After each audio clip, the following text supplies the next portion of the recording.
26 ವರ್ಷಗಳ ನಂಬಿಕೆ, ಲಕ್ಷಾಂತರ ಸಂತೋಷದ ಮದುವೆಗಳು. ಕನ್ನಡ ಮ್ಯಾಟ್ರಿಮನಿ ಡೌನ್ಲೋಡ್ ಮಾಡಿ.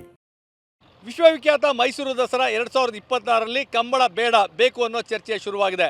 ಪ್ರಮುಖವಾಗಿ ಕಂಬಳ ಬೇಡ ಅನ್ನೋದಕ್ಕೆ ಕಾರಣ ಏನು, ಕಂಬಳ ಆಚರಣೆಯನ್ನು ಮಾಡಲಾಗ್ತದೆ ಮೈಸೂರಿನ ಸಾತ್ತುಗಳಲ್ಲಿ ಸಾಕಷ್ಟು ಇಲ್ಲಿ ಮರಗಳಿವೆ, ಮರಗಳನ್ನು ತೆಗೆದು ಕಂಬಳ ಆಚರಣೆ ಬೇಡ ಅನ್ನೋದು ಪರಿಸರವಾದಿಗಳ ಒಂದು ವಾದ.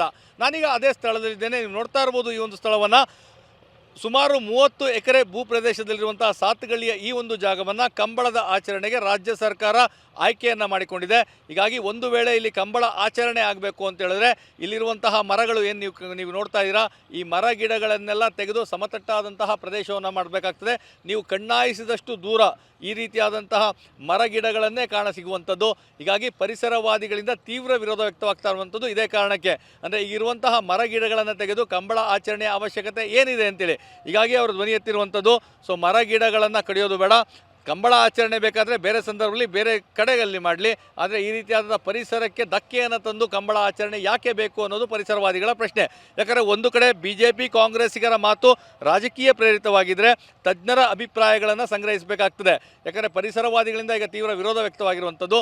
ಮತ್ತೊಂದು ಕಡೆ ಈ ದಸರೆಯ ಪರಂಪರೆ ಸಂಸ್ಕೃತಿಯ ಬಗ್ಗೆ ಅಧ್ಯಯನ ಮಾಡಿರುವಂಥವ್ರದ್ದು. ಈ ಒಂದು ದಸರಾ ಏನಿದೆ ವಿಶ್ವವಿಖ್ಯಾತವಾಗಿರುವಂಥದ್ದು, ಮತ್ತು ವಿಶ್ವದ ಎಲ್ಲ ಕಡೆಗಳಲ್ಲೂ ನಮ್ಮ ನಾಡಿನ ಸಂಸ್ಕೃತಿ ಪರಂಪರೆ ರಾಜಮನೆತನದ ರಾಜ ಪರಂಪರೆಯನ್ನು ಅಲ್ಲಿಗೆ ಪಸರಿಸುವಂಥ ಕೆಲಸವನ್ನು ಮಾಡಬೇಕು. ಹೀಗಾಗಿ ಮೈಸೂರು ಅಂದರೆ ಅದು ದಸರಾ, ಮೈಸೂರಿನ ಸಂಸ್ಕೃತಿ, ಅದು ಎಲ್ರಿಗೂ ಗೊತ್ತಿರುವಂಥ ವಿಚಾರ. ಆದರೆ ಇದೀಗ ಕರಾವಳಿಯ ಕಂಬಳ, ಅದು ಕರಾವಳಿಯವರ ಭಾವನಾತ್ಮಕ ವಿಚಾರ ಮತ್ತು ಅಲ್ಲಿನ ಸಂಸ್ಕೃತಿ, ಆ ಸಂಸ್ಕೃತಿಗೂ ಮೈಸೂರು ದಸರೆಗೂ ಎತ್ತಣ ಸಂಬಂಧ. ಹೀಗಾಗಿ ಅವೆರಡನ್ನೂ ಸಹ ಮಿಶ್ರಣ ಮಾಡೋದು ಬೇಡ ಅನ್ನೋದು ಇಲ್ಲಿನ ಮೈಸೂರಿಗರ ಒಂದಷ್ಟು ಅಭಿಪ್ರಾಯವಾಗಿರುವಂಥದ್ದು.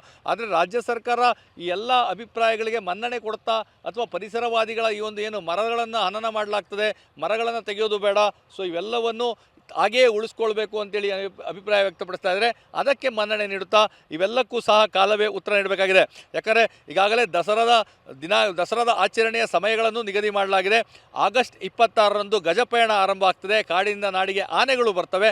ಅಕ್ಟೋಬರ್ 11ರಿಂದ ಅಕ್ಟೋಬರ್ 21ರವರೆಗೂ ನಾಡ ಅಧಿದೇವತೆ ತಾಯಿ ಚಾಮುಂಡೇಶ್ವರಿಯ ಉತ್ಸವ ಈಗಾಗಲೇ ನಿಗದಿಯಾಗಿದೆ. ಅದ್ಧೂರಿಯಾಗಿ ವಿಜೃಂಭಣೆಯಿಂದ ಸಾಂಸ್ಕೃತಿಕವಾಗಿ ಈ ಒಂದು ಆಚರಣೆ ಮಾಡ್ತೇವೆ, ವಿಭಿನ್ನವಾಗಿ ವಿಶೇಷವಾಗಿ ಮಾಡ್ತೇವೆ. ಕಳೆದ ಬಾರಿಗಿಂತಲೂ ಚೆನ್ನಾಗಿರ್ತದೆ ಅನ್ನೋ ಕಾರಣಕ್ಕಾಗಿ ಕಂಬಳವನ್ನು ಸೇರಿಸಿಯೇ ತೀರ್ತೇವೆ ಅಂತೇಳಿ ಈಗಾಗಲೇ ರಾಜ್ಯ ಸರ್ಕಾರ ನಿರ್ಧಾರವನ್ನು ಮಾಡಿದೆ. BJP ವಿರೋಧವನ್ನು ವ್ಯಕ್ತಪಡಿಸ್ತಾ ಇರುವಂಥದ್ದು, ಪರಿಸರವಾದಿಗಳು ತಮ್ಮ ವಾದವನ್ನು ಮುಂದಿಟ್ಟಿರುವಂಥದ್ದು.